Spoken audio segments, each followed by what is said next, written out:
जत जिल्हा सांगली येथील पंचसमिती rest house जवळ छोट्या हॉटेलमध्ये महिलेचा गळा चिरण्यात आल्याची घटना. जत पोलिसांचा तपास सुरू.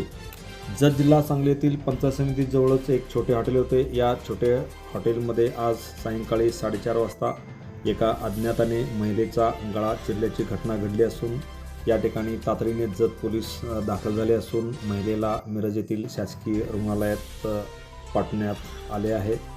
दुपारी 4:30 वाजता हा प्रकार घडला आहे. या प्रकारामुळे या परिसरामध्ये खळबळ उडालेली आहे. जत पंचसमिती रेस्ट हाऊसला लागून हे छोटेसे हॉटेल आहे. समोर MSCB आहे तर बाजूलाच पंचसमिती रेस्ट हाऊस आहे. भर दिवसा ही घटना घडली आहे.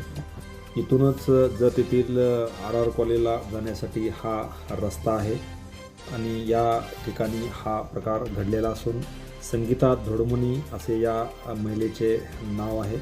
या महिलेचे रेस्ट हाऊसला लागूनच हॉटेल आहे.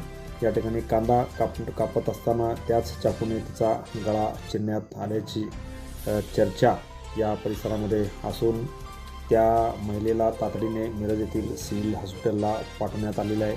या घटनेची माहिती मिळताच जत पोलीस घटनास्थळी दाखल झाले असून सांगली येथील फॉरेन्सिक लॅबचे अधिकारी दाखल झाले असून त्यांनी तपास सुरू केला आहे. मात्र संशयित आरोपीच्या शोधात जत पोलीस सध्या तपास करताना दिसत आहेत. याबाबत जत पोलिसांमध्ये गुन्ह्याची नोंद झालेली आहे.